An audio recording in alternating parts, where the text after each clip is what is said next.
Welcome to நாதர்ஸ் media. இன்னைக்கு நம்ம பேச போற தலைப்பு என்னன்னு பார்த்தீங்கன்னா, பார்க்கின்சன்ஸ் டிசீஸ். அதாவது நடுக்குவாதம், உதர்வாதம்னு சொல்லலாம். இது ஒரு நரம்பியல் சிதைவு, அதாவது நியூரோ டீஜெனரேட்டிவ் கண்டிஷன் அப்படின்னு சொல்லுவோம். இது எதனால ஏற்படுது அப்படின்னு பார்த்தீங்கன்னா, நம்ம மூளையில நடுப்பகுதியை வந்து சப்ஸ்டான்ஷியா நைக்ரான்னு சொல்லுவோம். அதுல இருந்து டோபமின் வந்து ரிலீஸ் ஆகுது. அந்த டோபமினுடைய செக்ரீஷன் வந்து ரெடியூஸ் ஆகும்போது இந்த பார்க்கின்சன்ஸ் டிசீஸ் ஏற்படுது. இது பொதுவாக பார்த்தீங்கன்னா ஆண்களை தான் வந்து அதிகபட்சம் பாதிக்கும். பொதுவாக வந்து 45 வயதுக்கு மேற்பட்ட ஆண்களை தான் வந்து பாதிக்கும். அதுலேயும் 60 வயதுக்கு மேற்பட்ட ஆண்களுக்கு அதிகம் பாதிப்பு இருக்கும்.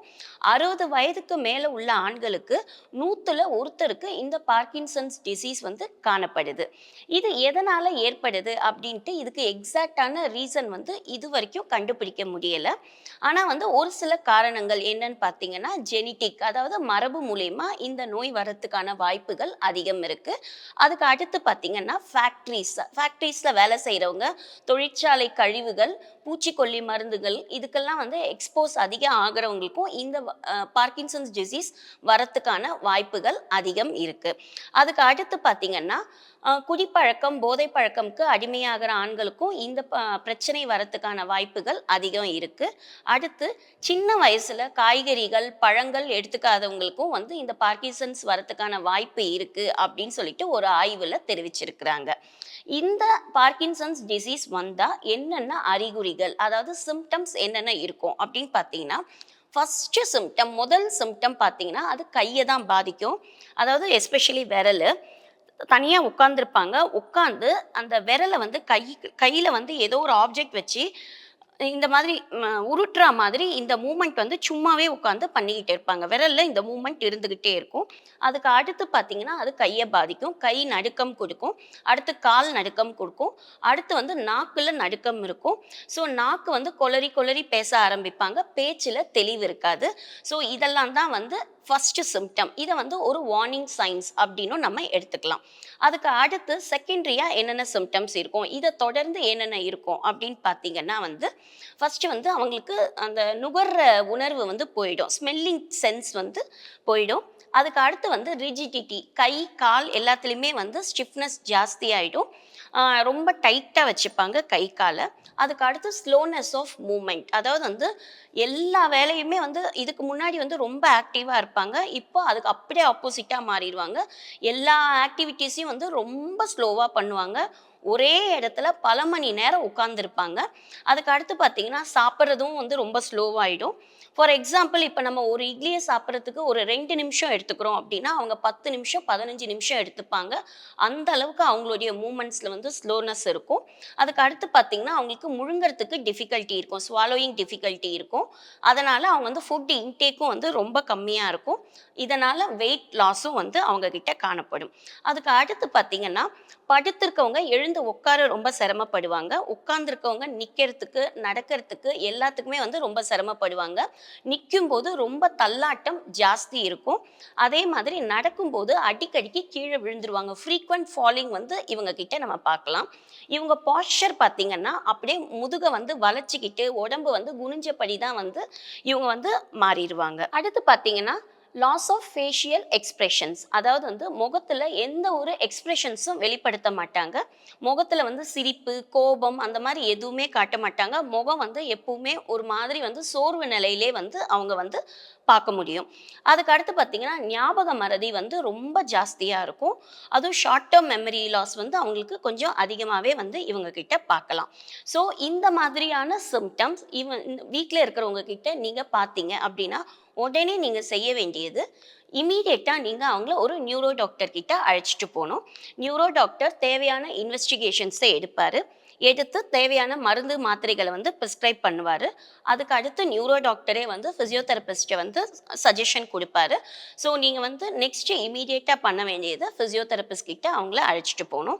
ஸோ ஃபிசியோதெரபிஸ்ட் ஃபர்ஸ்ட் வந்து அவங்கள வந்து அசஸ் பண்ணுவாங்க. அசஸ் பண்ணி என்னென்ன ப்ராப்ளம் அப்படின்னு கண்டுபிடிச்சி அதற்கான எக்ஸசைசஸை ஸ்டார்ட் பண்ணுவாங்க. ஃபர்ஸ்ட்டு வந்து ரிலாக்ஸேஷன் எக்ஸசைஸ் ஸ்டார்ட் பண்ணுவாங்க. ஏன்னு பார்த்தீங்கன்னா நான் சொன்ன மாதிரி கை கால்லாம் வந்து ரொம்ப ஸ்டிஃப்னஸ் ஜாஸ்தி இருக்கும், ரிஜிடிட்டி ஜாஸ்தி ஜாஸ்தி இருக்கும். அதனால ஃபர்ஸ்ட் ரிலாக்சேஷன் எக்ஸசைசஸ் வந்து அவங்களுக்கு சொல்லிக் கொடுப்பாங்க. 2வதா பார்த்தீங்கன்னா வந்து கழுத்து, முதுகு, அதுக்கப்புறமா வந்து ஷோல்டர் இந்த இடங்கள்லாமும் வந்து அவங்களுக்கு டைட்னஸ் ஜாஸ்தி இருக்கும். அந்த ஸ்டிஃப்னஸை குறைக்கிறதுக்கு அவங்களுக்கு range of motion exercises, rotational movements, so rotational exercises இந்த மாதிரியான எக்ஸசைசஸை வந்து டீச் பண்ணுவாங்க. குனிஞ்சபடி இருப்பாங்க. அதனால அவங்களுக்கு பாஸ்சர் கரெக்ஷன் பண்றதுக்கு கரெக்டிவ் எக்ஸசைசஸ் ஸ்டார்ட் பண்ணுவாங்க. அதுக்கு அடுத்து பார்த்தீங்கன்னா அவங்களுடைய அடிப்படை தேவைகளை அவங்களே செய்துக்கிறதுக்காக அவங்களுக்கு ஃபங்க்ஷனல் மொபிலிட்டி ட்ரைனிங் வந்து ஸ்டார்ட் பண்ணுவாங்க. ஸோ தட் வந்து அவங்களுடைய அடிப்படையான மற்றவங்க யாரையும் எதிர்பார்க்காம அவங்களுடைய வேலையை அவங்களே செய்துக்கிறதுக்கு இந்த எக்ஸசைசஸ் ரொம்ப உதவும். அதுக்கு அடுத்து கோஆர்டினேஷன் எக்ஸசைசஸ் சொல்லி கொடுப்பாங்க. ரித்தமிக் மூமெண்ட்ல என்னென்ன எக்ஸசைசஸ்ங்கிறதையும் வந்து டீச் பண்ணுவாங்க. நெக்ஸ்ட் வந்து பேலன்ஸ் ட்ரைனிங், அதாவது வந்து படுக்கையிலிருந்து எப்படி உட்கார்றது, உட்கார்ந்துருக்கவங்க எப்படி வந்து தள்ளாடாம நிற்க முடியும். இந்த பேலன்ஸ் ட்ரைனிங் எக்ஸசைஸ் வந்து கால் எலும்புகளையும் காலில் இருக்கிற தசைகளையும் வந்து வலுப்படுத்துறதுக்கு அவங்களுக்கு யூஸ்ஃபுல்லாக இருக்கும். அதுக்கு அடுத்து பார்த்தீங்கன்னா வாக்கிங் ட்ரைனிங், இதை வந்து கெயிட் ட்ரைனிங்னு சொல்லுவோம். ஸோ இந்த ட்ரைனிங் கொடுக்கும்போது அவங்க கீழே விழாமல் நடக்கிறதுக்கு வந்து இந்த எக்ஸசைசஸ் ரொம்ப உதவும். ஸோ ஃபிசியோதெரப்பிங்கிறது பார்க்கின்சன்ஸ் பொறுத்த வரைக்கும் ரொம்ப மேஜரான ரோல். கண்டிப்பாக மருந்து மாத்திரைகளோடு நிறுத்தாமல் இந்த ஃபிசியோதெரப்பியை வந்து எக்ஸசைசஸை ரெகுலராக வந்து கண்டினியூ பண்ணணும். அது ரொம்ப நல்லது. அதுக்கு அடுத்து இந்த பார்க்கின்சன்ஸ் மாதிரியான கொடுமையான நோய் வராமல் தடுக்க நம்ம என்ன செய்யணும் அப்படின்னு பார்த்தீங்கன்னா, நம்பர் 1 ரெகுலர் எக்ஸசைஸ். அதாவது தினமும் ஒரு நாளைக்கு 45 நிமிஷம் நம்ம எக்ஸசைஸ் பண்ணணும். அது எந்த எக்ஸசைஸ் வேணாலும் இருக்கலாம். Walking, running, jogging, swimming, cycling, yoga எதுவாக வேணாலும் இருக்கலாம். ஆனால் ஒரு நாளைக்கு 45 நிமிஷம் எக்ஸசைஸ் பண்ணுறது அவசியம். அதுக்கு அடுத்து பார்த்தீங்கன்னா நம்ம எடுத்துக்கிற ஃபுட்டில் வந்து புரதச்சத்து, நார்ச்சத்து போன்ற உணவு வகைகளை வந்து நம்ம ரெகுலராக எடுத்துக்கணும். தினமும் ஒரு பழம், ஒரு காய்கறியை நம்ம உணவில் வந்து ரெகுலராக சேர்த்துக்கணும். அதுக்கு அடுத்து வந்து தண்ணி நிறைய குடிக்கணும். குறைஞ்சது ஒரு நாளைக்கு 6 லிட்டர் தண்ணி வந்து நம்ம எடுத்துக்கணும். அதுக்கு அடுத்து பார்த்தீங்கன்னா வந்து மூளைக்கு வேலை தர கேம்ஸ், அதாவது வந்து குறுக்கெழுத்து போட்டி, சுடோக்கு, அதுக்கு அடுத்து பார்த்தீங்கன்னா இந்த பிரெயின் பசில்ஸ், சால்விங் பசில்ஸ்னு நிறைய இருக்குது. அந்த மாதிரியான மூளைக்கு வேலை தர பசில்ஸோ கேம்ஸோ வந்து விளையாடுறது ரொம்ப நல்லது. ஞாபக மறதி வராமல் தடுக்கும். அடுத்து என்னென்ன செய்யக்கூடாது அப்படின்னு பார்த்தீங்கன்னா, வெள்ளை சர்க்கரை, மைதா கலந்த உணவுகளை தவிர்க்கிறது நல்லது. அதுக்கு அடுத்து பார்த்தீங்கன்னா ரெட் மீட்னு சொல்லக்கூடிய ஆட்டிறைச்சி, மாட்டிறைச்சி, பன்றி இறைச்சி இதெல்லாம் வந்து தவிர்க்கும் போது இந்த பார்க்கின்சன்ஸை வந்து தவிர்க்கலாம் நம்ம. அதுக்கு அடுத்து ஆல்கஹால், அதாவது மது பழக்கத்துக்கு அடிமையாகாமல் இருக்கிறது நல்லது. நன்றி.